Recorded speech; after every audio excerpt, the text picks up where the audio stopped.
you can buy some real nice swivel tables, but I think this looks just as good. What do you think?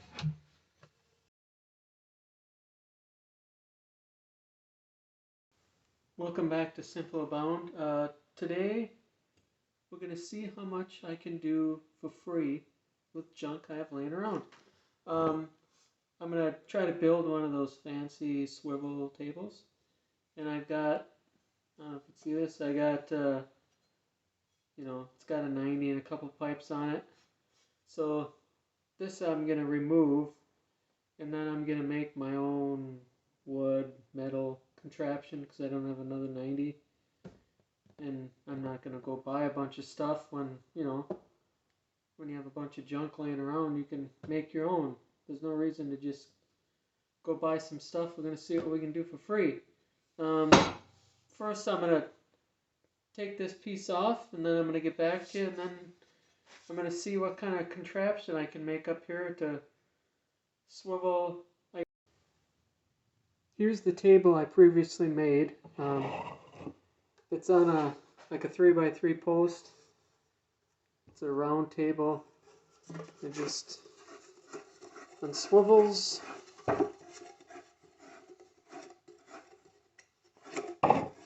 See how long this takes. And you can see this. This used to be the piece out of like one of those foosball table things. You know, they have those legs on there. Can you see that? Yeah. You know, they have those legs on the bottom that hold them up.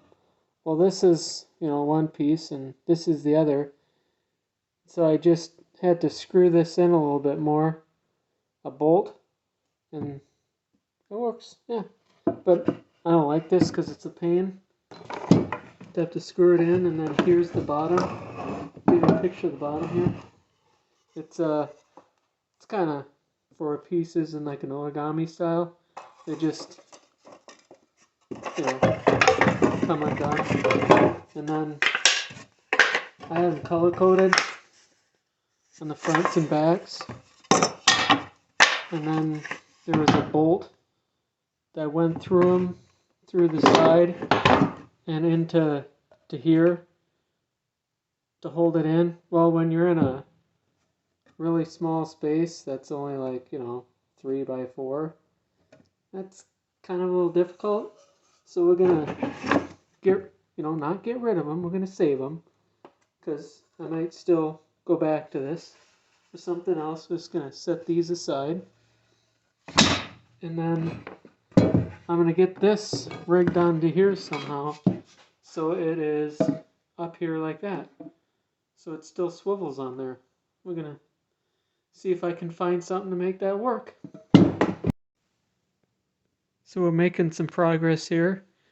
I took one of the scrap 3x3s I have laying around, and I kind of found out the diameter. Here's just a scrap piece of pipe to show you.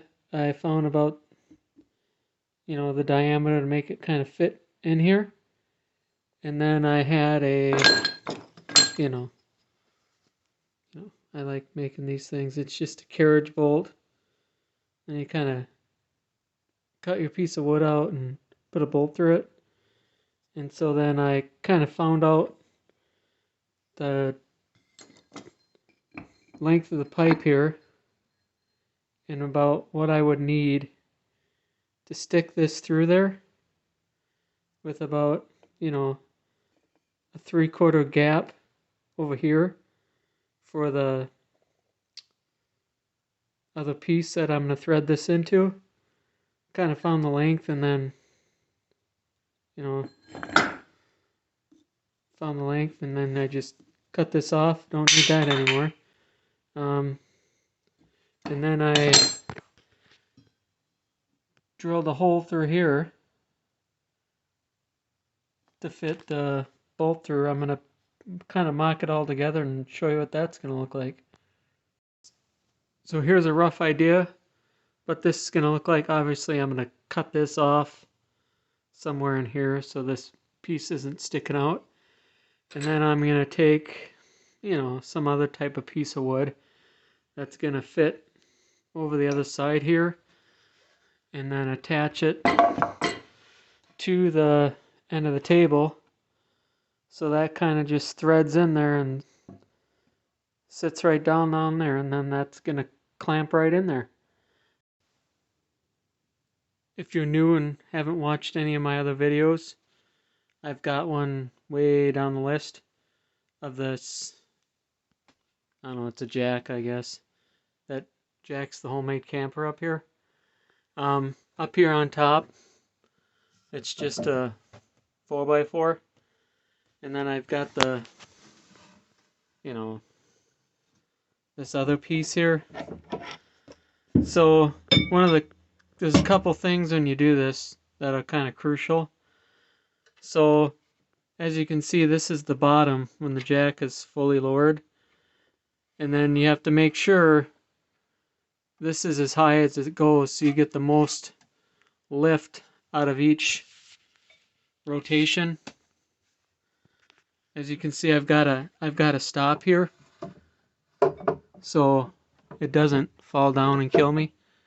There's one down here on the first revolution, and then this one was fine here on the second until I made it a couple inches taller. So then it goes up a little higher now. But you have to make sure this and this is the max revolution, and then that's all the taller you need to make this. There isn't much to this either. There's a zoom in, there's just, 2 screws on this side and 2 screws on the other. Just kind of an eye bolt holding it in. I mean, it isn't going anywhere. So yeah, back to the table. So I have everything all assembled here. We've got a piece of iron, the 90 here, and I got the hole drilled through. I got this bolt going through, and then this 3x3 with the groove or whatever cut in, solid. And I just got a piece of 1x3 up here, and then up on the top there, kind of up in there, I got one of these T-nuts. That's what threads into. Moving forward, I took a 2x4, ripped it down, and cut it the width, because there was 2 1/8 under here. So I want to get as much wood here as I can, because I'm not going to go buy a bunch of hardware.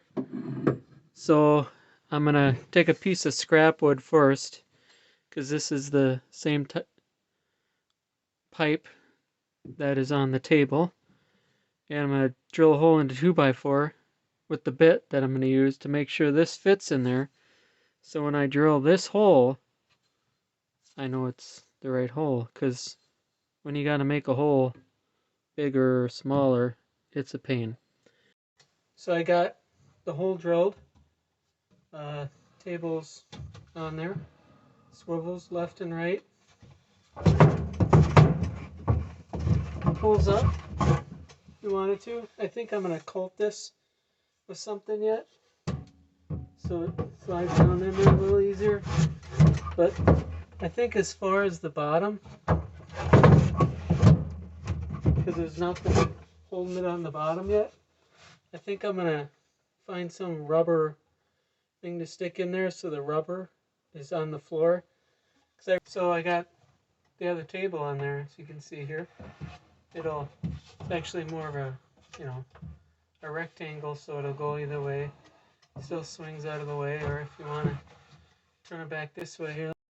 So I found a rubber stop to put on the bottom. This is, top one here is what it looked like when it started. And as you can see, there's some type of spring in there. So I pounded it into the end of this conduit here, and then it'll slide onto the bottom of the other piece, and it'll still fit through the hole that's already made there, and I don't have to make any other contraptions to make this work. This is why I decided to make my own here. As you can see, this is the back of the camper here. Where are you going to mount one? I mean, yeah, you could moaning around the side, or but the thing is, if you don't want to use this, you just pull it right out. It's gone. You don't have to worry about it being in the way.